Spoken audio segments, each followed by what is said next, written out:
গামোচাখন বোলে কোনোবাই কাঢ়ি নিছিল চাওকচোন আপোনালোকে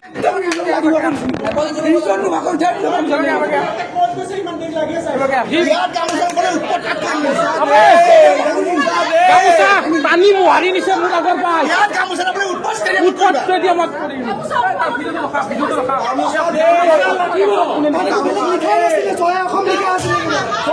জয় জুবিন দা লিখা আছে আমাৰ জয় জুবিন দা আছিলে মোৰখনত সি মোহাৰি নিছে মোৰ আগৰ পাই পানী চিৰি লৈ গৈছে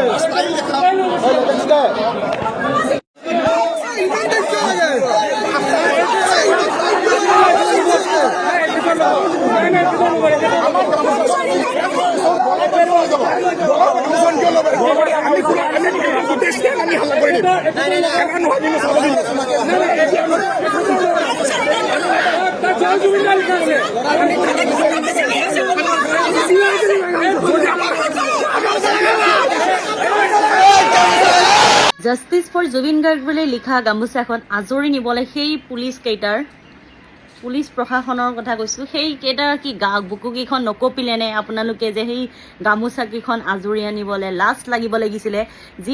যিটো সময়ত দাদা ঢুকাওঁতে ৰেলীত থাকোঁতে কান্দি কান্দি আপোনালোকেও চকু পানী টুকিছিলে। আজি সেই জুবিনদাৰ কাৰণে আপোনালোকে গামোচাখন আপোনালোকৰ কাৰণে শত্ৰু হৈ গ'ল।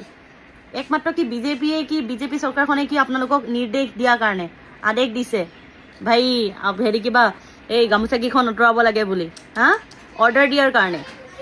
লাজ পাওক আপোনালোকে, গম পাইছা না। যি মানুহে এটা টাইমত আমি চবেই চকু পানী টুকিছিলোঁ জুবিনদাৰ কাৰণে, ভাত নোখোৱাৰ কাৰণে, ভাত খোৱা নাছিলোঁ। অসমৰ প্ৰত্যেক ঘৰ বুলি নকওঁ, 100%ৰ 90% মানুহৰ ঘৰত ভাত বনোৱা নাছিলে, মাছ মাংসৰ চলা নাছিলে। কাৰণ জুবিনদাক আমি নিজৰ পৰিয়াল বুলি আমি ভাবি পেলাই চকুলো টুকিছিলোঁ, বা আমি সেই হিচাপে আমি ব্ৰত থকা নিচিনাকৈ থাকিছিলোঁ আৰু চকুলো বোৱাইছিলোঁ, কাৰণ হিয়াৰ আমুঠো। আৰু সেইসকল মানুহে কি কৰিছে, যিয়ে নহওক ৰেলী জিন্দাবাদ লৈ পেলাই জুবিনদাৰ জাষ্টিছ খোজা গামোচাকেইখন আজৰি আনিছে, কাঢ়ি আনি পেলাই দলিয়াই দিয়া। এইবোৰ ক'ত আপোনালোকে হেৰি পাইছে? জুবিনদাৰ আকৌ জাষ্টিছ খোজে আপোনালোকে, লাজ পাব লাগিছিলে। ইমান ভেকু ভাওনা কিয় দেখুৱায় আপোনালোকে ইমান আপোনালোকে চতুৰ নে, ইমান চালু নে? মানে সময়মতে আপোনালোকে ভেকুৰ ভাওনা দেখুৱাই দিয়ে। অভিনয়তহে আপোনালোকে যাব লাগিছিলে। আমাৰ অসমৰ কিছুমান মানুহৰ কথা কৈছোঁ দেই, অভিনয় কৰক আপোনালোকে, অভিনয় জগতখনত ভৰি দিয়ক। কাৰণ আপোনালোকে অভিনয় জগতখনত যদি ভৰি দিয়ে বহুত টকা ইনকাম কৰিব, বহুত হিট হৈ যাব, গম পাইছানে? এইবোৰ ফেক অভিনয় কৰি লাভ নাই। জুবিনদাৰ কাৰণে যদি সঁচাকৈ আপোনালোকে জাষ্টিছ বিচাৰে, তেতিয়াহ'লে চবেই প্ৰত্যেকে ওলাই আহক। এইবিলাক আমি যে ৰেলী ওলাই আহি আছোঁ জিন্দাবাদ কোনোবাই, কাৰণ আমাৰ বিজেপি চৰকাৰখনে আমাক জুবিনদাৰটো কেতিয়াও ন্যায় নিদিয়ে, সেইটো সঁচা কথা। কাৰণ এইটো দিবও নোৱাৰে। কাৰণ এতিয়া দেখিছে না, মুখ্যমন্ত্ৰী মহোদয়ে কি বুলি ক'লে, বা জিকাৰ পাছতহে বোলে শপতনামা যেতিয়া গ্ৰহণ কৰিব তেতিয়াহে বোলে জুবিন ক্ষেত্ৰত ভৰি দিব। লাজ লাগিব লাগিছিলে তেনেকুৱা ধেত, লাজ লাগে চালা। সময় আপোনালোকৰ লগত 5 মিনিট নোলায় ভাই। ডাঙৰ আপোনালোকে মিনিষ্টাৰ মন্ত্ৰীবিলাকক আপোনালোকে আদৰিবলৈ আপোনালোকৰ লগত টাইম নাথাকে। জুবিন ক্ষেত্ৰখনত গৈ লৈ পেলাই আপোনালোকৰ জাষ্ট ভৰিটো দিবলৈ আপোনালোকৰ ওচৰত টাইম নাথাকে এই বিজেপি পাৰ্টিবিলাকক কৈ আছোঁ মই, আৰু কংগ্ৰেছৰ মানুহ গ'লে বুলি কয় কি হেৰি কৰিছে, ইয়াত পলিটিক্স কৰিছে। লাজ নাপায় কেলে আপোনালোকে ক'বলৈ যাকে তাকে আপোনালোকে যি টি কৈ থাকে। এই বিজেপি চৰকাৰখনে সঁচাকৈ কৈছোঁ দেই, মিনিষ্টাৰবিলাক যেতিয়াই মিনিষ্টাৰবিলাক আহে, ডাঙৰ হোল্ডিং কিবা দি পেলাই গোটেই একদম যিমানখিনি আপোনালোকে টকা খৰচা কৰে ন, জুবিনদাৰ আজি বৰষুণত সেই পানী পৰি থকা সেইবিলাক চাকি বন্তিবিলাক নুমালে হয়। আপোনালোকে যদি ভালকৈ এখন পেণ্ডেলে কৰি দিয়ক, টেম্পৰাৰী কৰি দিয়ক 6-7 মাহৰ কাৰণে, যেতিয়ালৈকে জুবিন ক্ষেত্ৰখন নবহে। সিমানটো আপোনালোকৰ লগত টকা নাই নেকি? আপোনালোকৰ হোল্ডিং দিবলৈ ইমান টকা থাকে তাত আপোনালোকক আৰু ভেকু ভাওনা নকৈ পেলাই কি ক'ম? আৰু সেইসকল মানুহকো কৈছোঁ, যিসকল মানুহে ৰেলীত ওলাইছিলে জুবিনদাৰ কাৰণে চকু পানী উলিয়াইছে, সেই মানুহসোপাই এতিয়া কিন্তু বিজেপিৰ কাৰণে মাতি আছে। আৰু বিজেপি জিকিব লাগিব, জিকিবই। কিমান জিকাব? দুখীয়াক আপোনালোকেতো মাৰিয়ে খাই আছে ন।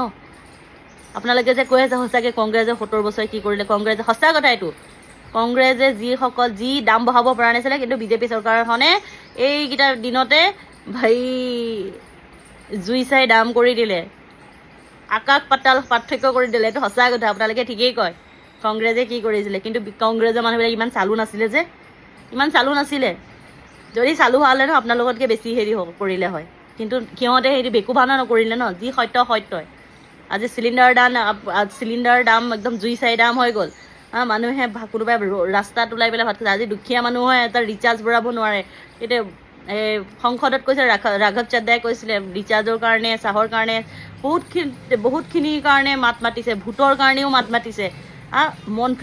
মন্ত্ৰীবিলাক আমাক তেনেকুৱা লাগে, ৰাঘৱ চাদ্দাৰ নিচিনা এজন পঢ়া শুনা মানুহ, শিক্ষিত মানুহ লাগে, য'ত আমাৰ দেশখন সঁচাকৈ প্ৰগ্ৰেছ কৰিব লাগে।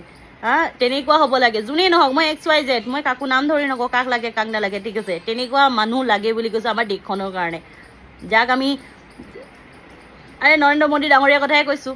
আপোনালোকে নিজে ভাবক, নৰেন্দ্ৰ মোদী ডাঙৰীয়ানো কি কৰি আছে? এই দেশখন বেচাৰ বাদে, আমাৰ হিমন্ত বিশ্ব শৰ্মা ডাঙৰীয়া আমাৰ অসমখন বেচাৰ বাদে কি কৰি আছে? গোটেই অসমখনটো বেছি খাই পেলালে। এতিয়া আকৌ বোলে 5 বছৰ আৰু লাগে।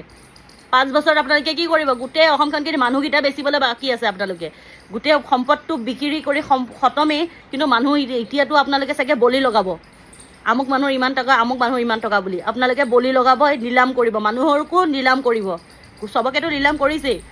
আৰু আমাৰ অসমৰ মহিলাসকলে এইটো ভাবিছে অৰুণোদয়, হেৰ' বাইদেউসকল, আইতাসকল, আপোনালোকে এইটো কিয় নুবুজে? অৰুণোদয় আপোনালোকক প্ৰত্যেক মাহে আপোনালোকক 9,000 10,000কৈ নিদিয়ে, গম পাইছেনে? তেতিয়াও নিদিয়ে। এতিয়া এমাহে দিছে, এবাৰে দিছে আপোনাৰ গোটেই, তাকো কিহৰ কাৰণে? বিহাৰতো সেই ঘটনা হৈ গৈছে। কিন্তু বিহাৰতো ইলেকশ্যনৰ আগত 10,000 টকাকৈ দি গৈছিলে, জিতাৰ পাছত সেই 10,000 টকা সুদে মূলে সেই দুখীয়াৰ পৰা উকলাই ল'লে। আপোনালোকৰো তেনেকুৱা গতি নহ'লেহে ৰক্ষা, গম পাইছেনে নাই? আপোনালোকে বহুত উৰি আছে।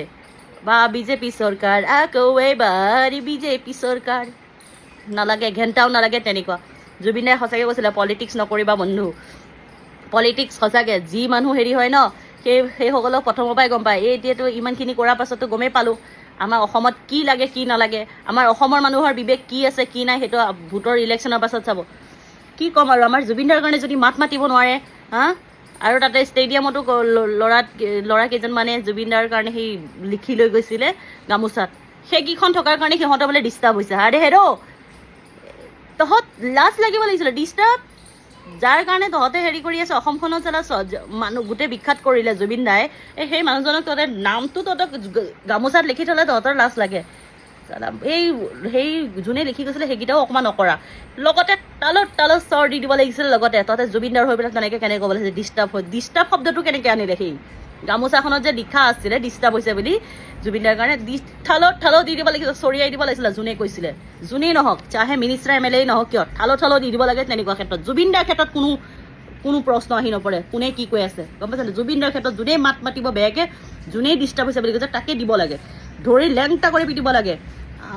আমাৰ অসমখনৰ মানুহতকৈ ন, আমাৰ এই অৰুণাচলৰ মানুহ এজনী বাইদেৱে কৈছিলে, জুবিনৰ হত্যাকাৰীক ন টুকুৰি কৰি পেলাই আমাৰ যদি অৰুণাচলৰ হ'লহেঁতেন, কুকুৰ মেকুৰী খোৱালেহেঁতেন, গাহৰি খোৱালেহেঁতেন, ঠিক আছে।